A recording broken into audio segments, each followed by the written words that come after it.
Let it be. But me, your man, Louie T, welcome to Saturday Night Football overtime. Or, I guess Saturday afternoon ass whooping? I don't know. Look, Lions, Bucs, this one got out of control rather quickly. Stafford got hurt on the first possession of the game. They already came in with a bunch of issues, including their interim head coach having COVID amongst a couple of other coaches that weren't able to be in attendance of this game. This thing got ugly fast. Chase Daniel came in, and the onslaught was on the, before I even, look, the score is not important. Okay, I jumped on here at the end of the third quarter. There was no reason to wait for this thing to finish. I could have jumped on at halftime. It was 34-0. I gave them the courtesy of just seeing how the start to the second half would go, and then I said, all right, I'll get started. And it didn't get any better. At least they didn't get shut out. This could have been, Patriots Chargers. This could have easily been 45-0 at the end of this game, 54-0. We saw a 50-burger be put up for the first time this season yesterday as the Saints put up 52 on the Minnesota Vikings. I think that might be top today. I don't know if the Buccaneers are going to stop. This could get to 54, possibly 57. I don't see them kicking any field goals. So if their touchdown scored the rest of the game, this thing could get up to the 50s. This one got ugly and fast. Think there's been a murder. I can't think there's been. I think there's been a murder.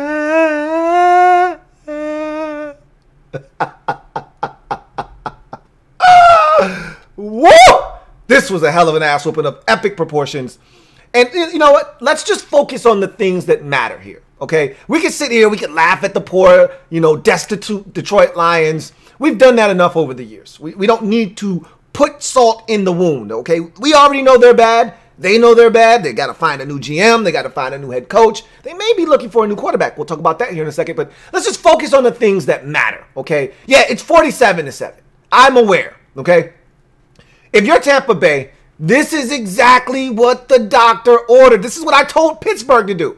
I had someone say, look, Dr. Louie, and I said, look, I'm no doctor. I didn't sleep at a Holiday Inn last night, all right? However, I prescribed an ass whooping to a bad team to get the mojo and morale up. That's what I did for the Steelers when I tossed them up the opportunity to destroy Cincinnati on a Monday night. Now, it's family business, and it's a little bit different than this right here. But similar circumstances. Bad football team, backup quarterback in the case of the Bengals. You're backup to the backup. Okay, so you're looking at third string quarterback essentially. And they couldn't take care of business. I don't have anything to do with that. But I know what I prescribed them. Okay, this is what you do when you're trying to get ready for the postseason and you've been having some struggles of late, have had slow starts to games. We're asking questions about how good are you really. This is what you do, okay? This is how you use a tune-up game of sorts. You want to clinch the division? That's great. Awesome job, Tampa Bay. Haven't been to the postseason since 2007. Congratulations. Celebrate, okay? That's awesome. Happy for you. Break that streak, and let's punch that ticket to the dance, okay? That's what you thought you were going to do when you signed Tom Brady. This is what you brought him here for. You're not done. A lot of work left to be done here. However, this is what you needed to do. You needed to see this, okay? You needed to see this offense be able to look like this, to be able to know that come playoff time, and I get it. You won't see anybody in the postseason that looks like Detroit. Not one team. And I know the NFC playoffs, not all that great. You're not going to see anybody that looks like Detroit. I can assure you of that. So there will be no 47-7s. There will be no 34-0 at halftimes. There will be no Brady 22 of 27 for 348 and 4 touchdowns at halftime. I can assure you of that. However, you needed to do this. You needed to see this. The defense needed to see someone they could pounce on. Feel good about that. The offense needed to see someone that they could absolutely devour and go out and do it. And you did that.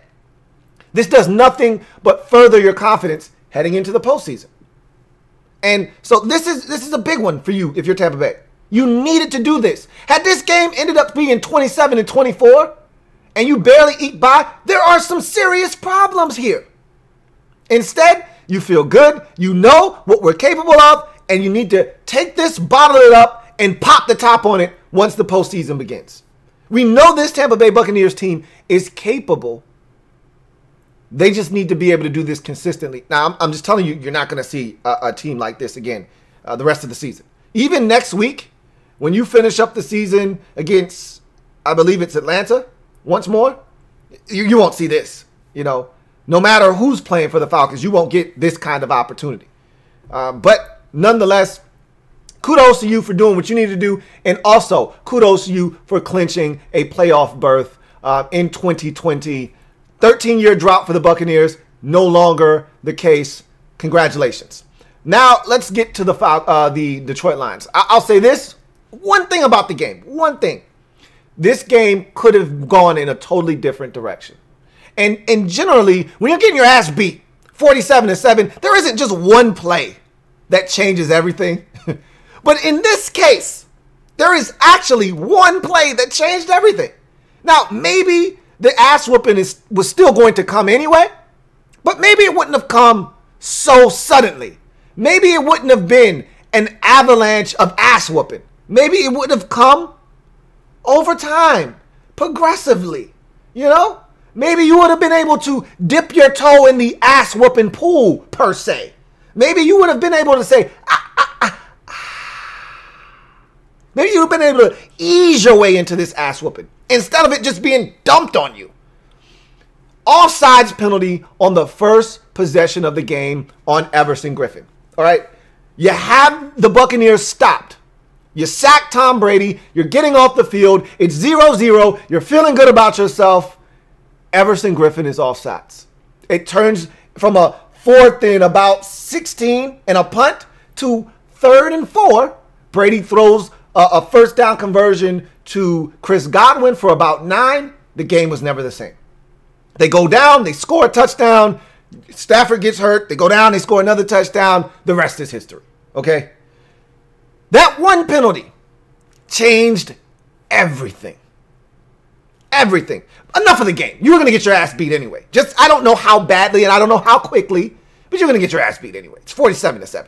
Anyway, what I really want to talk about is, did we see the last of Matthew Stafford in Detroit? Was this it? Is this the last thing? I feel so bad for the guy. I mean, literally, he sprains his ankle on what seemed like a very innocuous play. You know what I mean? A very, very minuscule play in the grand scheme of things. He throws a football. He's backing away. He steps on the ankle of JPP, and he's hobbling around. And you're like, damn, can this guy catch a break? He's got ribs. You look at him, and he's a walking mass unit. Literally, he's got his thumb taped up on his hand. He hurt his finger like a month ago and has been playing through that month and a half ago. All right. Then he's got ribs. I remember after the first throw of the game, he's wincing and he's adjusting his flap jacket. I'm like, damn, Matthew Stafford's so damn tough. And then he hurts his ankle and he's on the sideline and they're taping him up and he's looking at the tablet and he's got bandages on his thumb. He's got the rib protector and the flap jacket, and then they're working on his ankle. I'm like, why, Matthew? You're 5-10. You're 5-9, but you're gonna lose this game. You're gonna be 5-10. Why? And finally, someone mercifully said, all right, Matthew, enough's enough. You're not going back in this game. Let somebody else take this ass whooping on the chin. You don't have to do this. You really don't. And if the Lions are smart, if they're gonna try to move him, no one wants damaged goods. All right, sit him down, let him heal, and move on. So, have we seen the last of Matthew Stafford in Detroit? I think that's the million-dollar question. Was this the lasting image that we'll have of him limping off the field in a Detroit Lions uniform? My gut says no. I don't think this is the last time we'll see him in Detroit. Whomever takes over as general manager is going to come in and say, look, Matthew Stafford's one of the best, 12 quarterbacks in the league. We're not trading him. And you're going to move forward there. And you could even argue he's a top 10, top 7 guy. Whatever the case. I love Matthew Stafford. I think he hasn't been on very good teams, and it's a poorly run organization. And so all of that kind of really, for lack of a better term, it diminishes what he's done to this point of his career. His numbers are ridiculous. They're stupid. But nobody cares because there isn't any winning, no substance behind those numbers, per se. But anyway, I look at this football team, and I say to myself, as an organization, you're going nowhere fast. Do you want to start over? Because you're going to have a top 10 pick. You want to start over? Here's your chance. Grab your young quarterback. You got a young tight end. You got a young running back. You're going to have to make some decisions at receiver this offseason. Everybody's going to be a free agent. I figure you bring back Kenny Golladay, and you just roll with it. Draft you another young receiver, and you just figure this thing out as a team, collectively, young, and grow together. Or you can keep going down this hole with Matthew Stafford. Set this man free. He deserves it. He's given you blood, sweat, and tears. Let him go.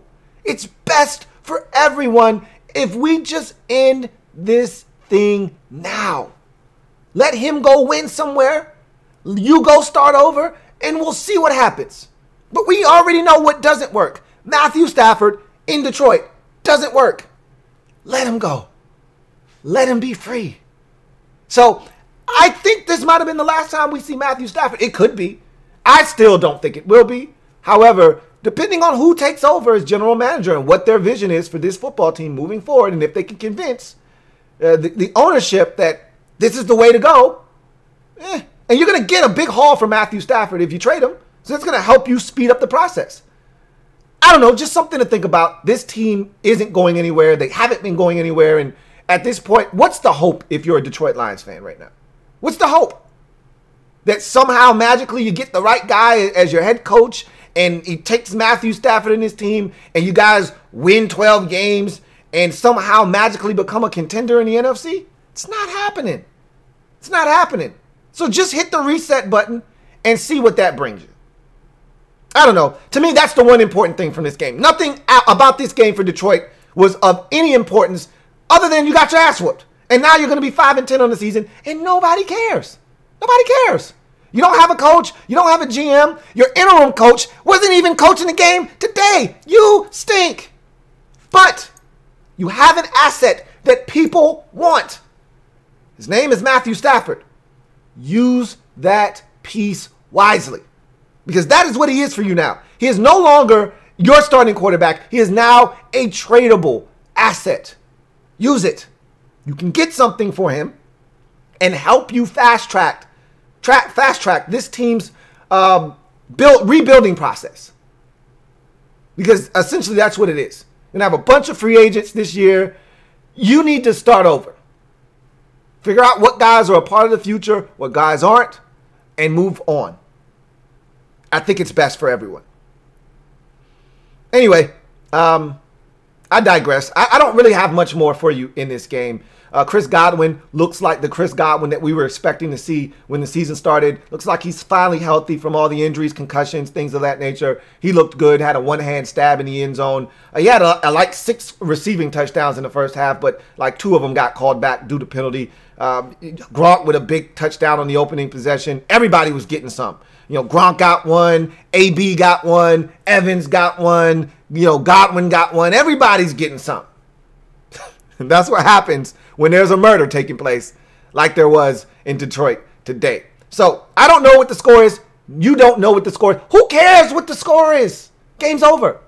The Buccaneers are going to the playoffs. Playoffs? Yeah, the playoffs. What a novel concept. Tampa Bay Buccaneers in the playoffs. Who would have knew? Well, that's what happens when you go out and get a future first ballot Hall of Famer and bring him in to a team that's ready to go. Right now, that's what the Buccaneers did. I still have my doubts about this team, but this makes me feel just a little bit better heading into the postseason. That's going to do it for me, your man Louie T. I thank you guys for joining me on the program. Remember, if you haven't already done so, what are you waiting on? Hit that subscribe button. Also, hit that notification bell so you don't miss a thing. And, oh, by the way, hit the like button, too, while you're at it. I greatly appreciate you. We're not done. We got a Saturday chock full of football. Hopefully the next game, and it's family business, is a lot better than this game. We'll see. But in any event, you guys take it easy. Enjoy the rest of your Saturday. Whatever you're deciding to consume, whether it's football or it's basketball or it's college basketball or it's college football, whatever, knock your socks off. And you can come join your man Louie T whenever you get a chance and keep abreast of what's going on in the National Football League in Week 16 on this Saturday afternoon. Until next time, I'm your man Louie T. You guys have a good one. Take care.